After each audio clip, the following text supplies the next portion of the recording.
শুভ সকাল বন্ধুরা, কেমন আছেন? আশা করি সবাই খুব ভালো আছেন। আপনাদের সবার সামনে আবারও একটি নতুন ভিডিও নিয়ে চলে এসেছি। দূর প্রান্ত থেকে যে যেখান থেকে আমার ভিডিওটি দেখছেন তাদের সবাইকে আমার চ্যানেলে জানাই অনেক অনেক স্বাগত। আর একটু রিকোয়েস্ট করব, যারাই বা দেখছেন বা যে যেখান থেকে দেখছেন একটু লাইক করে দিয়ে যাবেন যদি ভিডিওটা ভালো লেগে থাকে। আজকে কিন্তু অনেকটাই লেট হয়ে গেছে উঠতে, মোটামুটি তাও ধরুন ওই 6:39 মতো বাজছিল, ওই টাইমে উঠেছি। কি বলুন তো, আগের দিন রাত্রিতে একটু ঘুমোতে লেট হয়ে গেছিল, যার কারণে ঘুম থেকে উঠতে অনেকটাই লেট হয়ে গেছে। আর রাত্রিবেলাতে ঘুমানোর পরে একেবারে 6:39 উঠেছি। মানে ওই হাজব্যান্ড সকালবেলা একটু ভিডিও কল করেছিল, তা না হলে আমি কিন্তু উঠতেই পারতাম না, হয়তো আরও লেট হয়ে যেত উঠতে উঠতে। আর উপরের ওই যে আমাদের র্যাবিটটা দেখেছেন, সকালবেলায় উঠেই কিন্তু ওকে আগে ছেড়ে দেওয়া হয়। ও না প্রচুর দুষ্টুমি করছিল সকালবেলায় আমার সাথে। কি হয়েছে বলুন তো, ওই ছাদের উপরে অনেকটা জায়গা জুড়ে বাবা অনেকটা মাটি ফেলে তার উপরে কিছু পালক শাকের গাছ আর ওই যে লাল যে শাকগুলো হয় সেই শাকগুলো আর কিছু ধনিয়া পাতার যে বীজগুলো ফেলেছিল সেইগুলো বেশ হয়েছে অল্প অল্প। তো ও না সেইগুলো তো কিছুই করছিল না, ও ভীষণ মাটি খুঁড়তে ভালোবাসে। মানে বেশিরভাগ র্যাবিটরাই দেখবেন মাটি খুঁড়তে ভীষণ পছন্দ করে, যার জন্য ও তেমনই মাটিটা খুঁড়ছিল। তার সাথে সাথে যে নীল কালারের প্যাকেটগুলো তলায় ছড়ানো রয়েছে ওই প্যাকেটগুলোকেও দাঁত দিয়ে কাটছিল। তো ওই যে মাটিগুলোকে খুঁড়লে ওইগুলো গাছগুলো তো আর ভালো হবে না, যার জন্য ওকে এক্ষুনি একটু ভরে রাখলাম। গাছগুলো তাহলে একেবারেই হতে চাইবে না, মাটিগুলো যদি একটু ওরকম হয়ে যায় তাহলে কিন্তু গাছগুলো একেবারেই বড় হতেই চাইবে না। আর ও হয়তো তেমন কিছু খেতেও পছন্দ করে না, কিন্তু বেশিরভাগ খরগোশরাই দেখবেন মাটি খুঁড়ে তার মধ্যেই বেশি বাস করে। তো সেরকম ওরও একটু মাটির দরকার হয়। সব সময় বন্দি ঘরের মধ্যে আর বন্দি খাঁচার মধ্যে কারবে থাকতে ভালো লাগে, তাই না বলুন? তো সরাসরি একেবারে নিচে চলে আসলাম। নিচে এসেই এই যে রাত্রিবেলাতে একটু ল্যাপটপ নিয়ে কাজ করছিলাম, তো ল্যাপটপটাকে চার্জেও দিয়েছিলাম, তারপরে চার্জারটা সেই অবস্থাতে একটু অগোছলা করে রেখে দিয়েছিলাম, কারণ প্রচণ্ড ঘুম পেয়ে গেছিলো। প্রায় মোটামুটি অনেকটা রাত করেই খালি শোয়া হয়েছিল, যার জন্যই তো লেট উঠেছি অনেকটা। তো তাড়াতাড়ি করে ওই টেবিলের ওপরে চার্জার ল্যাপটপ সমস্ত কিছু সামনে সামনে রেখেই শুয়ে পড়েছিলাম। তো ভেবেছিলাম রাতের মধ্যে সবটা গুটিয়ে রাখবো, কিন্তু সেটা তো আর করতে পারিনি, কারণ হচ্ছে অনেকটাই এনার্জি ছিল না, যেটুকু দরকার হয় তো সেরকম এনার্জি ছিল না, যার কারণে ওই শীতের সময়ে ব্ল্যাঙ্কেটের মধ্যে ঢুকে পড়েছিলাম, আর বার হতে ইচ্ছা করছিল না। তো তারপরে রাতে ঘুমিয়ে গিয়েছিলাম, তো আর মনেও ছিল না। সকালবেলায় উঠে এই যে আমার শ্বশুরমশাই বানিয়েছে হচ্ছে খিচুড়ি। তো সকালবেলায় একটু কফি খেয়ে তারপরে বাবা এই যে কফি খাওয়ার পরে বাবা বানিয়েছে খিচুড়ি। তো চলুন এখন খিচুড়িটাকে খেয়ে নিই। সমস্ত রকমের সবজি, গাজর থেকে শুরু করে অনেক কিছু, বাঁধাকপির পাতা, সব কিছু দিয়ে খিচুড়িটা বানিয়েছিল। তো একটু দেশি ঘি দিয়ে খিচুড়িটাকে খেয়ে নিলাম, আর খাওয়া দাওয়া করেই এই যে কিচেনে চলে এসেছি।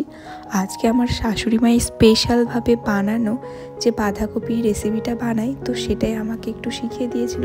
এর আগে আমি যদিও 2-3 বার করেছিলাম মায়ের পদ্ধতিতেই, তো এবারও না একটু সেইভাবেই বানাবো, তার সাথে একটু মাছের মাথা দিয়ে দেবো। তো সবার প্রথমে যেটা করলাম, আমার শাশুড়ি মাও এটা করে থাকেন, বাঁধাকপিটাকে ভালো করে ফুটিয়ে নিলাম, তারপরে জলটাকে ভালো করে নিংড়ে নিলাম, বাঁধাকপিতে যাতে একেবারেই জল না থাকে, একেবারে পুরো ড্রাই থাকে সেরকম করেই নিয়েছিলাম। তারপরে মোটামুটি যে সমস্ত ফোড়ন টোড়ন দিয়ে ভালো করে নেড়ে চেড়ে ব্যাস আমার বাঁধাকপি একেবারে রেডি হয়ে গেছিলো। তো চলুন এখন এই যে মাছের ঝোলটা আপনাদের সাথে শেয়ার করি। বাঁধাকপিটা যেহেতু আপনাদের সাথে শেয়ার করতে পারলাম না পুরোপুরি, তবে এটাও কতটুকু শেয়ার করতে পারবো ঠিক জানি না, তবে আমি যেভাবে মাছের ঝোল বানাই আলু ছাড়া, তো সেটাই আপনাদের সাথে এখন শেয়ার করছি। এই ছোট ছোট করে একটু পেঁয়াজের কুচি, একটু টমেটোর কুচি, আর তেলের ওপরে শুকনো লঙ্কার ফোড়ন আর একটু 5 ফোড়ন দিলাম।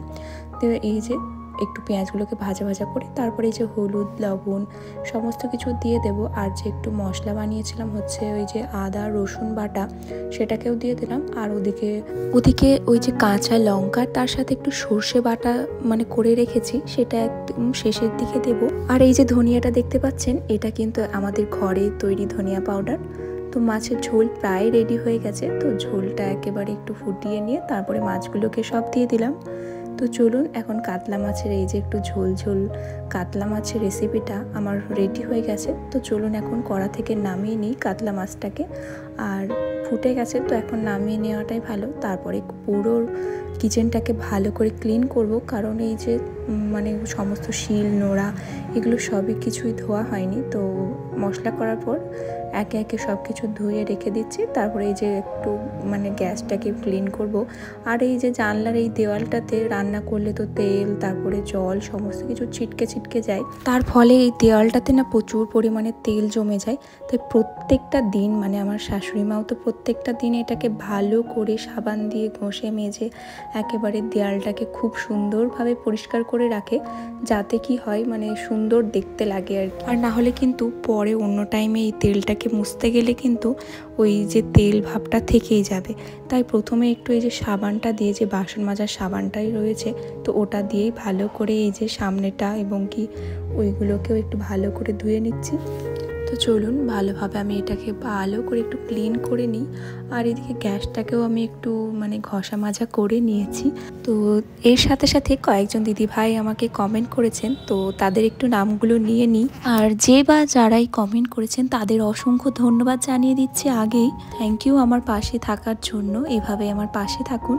রুমা ব্লগস ওই দিদিভাই বলেছেন, আজ প্রথম তোমার ভিডিও দেখলাম এবং ফার্স্ট লাইক ফার্স্ট কমেন্ট করলাম। তো দিদিভাইকে বলবো থ্যাংক ইউ কমেন্ট করার জন্য, আর এভাবেই পাশে থাকুন। অসংখ্য থ্যাংক ইউ। মুক্তি ভিলেজ ব্লগস দিদিভাই বলেছেন, আপু আপনার পরিবারের সদস্য হলাম, আশা করি আপনি ও আমার পরিবারের সদস্য হবেন। হ্যাঁ নিশ্চয়ই। এছাড়াও আরও অনেক কমেন্ট করেছেন, তো সেই কমেন্টগুলো এখন আমি আর পড়ছি না, তো পরে আরও ব্লগে আমি আপনাদের কমেন্টগুলো পড়ে নেব। তো চলুন এখন এই যে আমার বাসনটা প্রায় মাজা ধোয়া কমপ্লিট হয়ে গেছে। তো আজকে না আমাদের অনেকগুলো ইনভাইট এসেছে, মানে প্রায় ধরুন একটা অন্নপ্রাশন বাড়িতে এসেছে, তাছাড়াও আরও অনেক জায়গায় ইনভাইট এসেছে, মানে কিছু পূজার ক্ষেত্রে ইনভাইট এসেছে। তো জানি না সেগুলো অ্যাটেন্ড করতে পারবো কি না, তবে যদি অ্যাটেন্ড করতে পারি তাহলে আপনাদের সাথে অবশ্যই শেয়ার করব। তো এই যে এখন যাচ্ছি হচ্ছে একটু আমাদের দোকানে, মানে বাবার যে ব্লাউজ মিউজিয়ামটা রয়েছে মানে আমার শ্বশুরমশাই, তো নিচে সেই দোকানেই যাচ্ছি আমি আর মা, কারণ কিছু নতুন নাইটির কালেকশন এসেছে যেগুলো শীতকালে পরা যায়। তো সেইগুলোই বাবা বললো একটা গিয়ে নিয়ে এসো। তো সামনেই আমার বার্থডে আসছে, তো বার্থডে স্পেশাল গিফট হিসাবে বাবা ওটা আমাকে দেবে বলেছে। তো সেই জন্য দোকানে আর কি বাবা জিনিস নিয়ে এসেছে সেগুলো আরও দেখার জন্যই যাচ্ছি।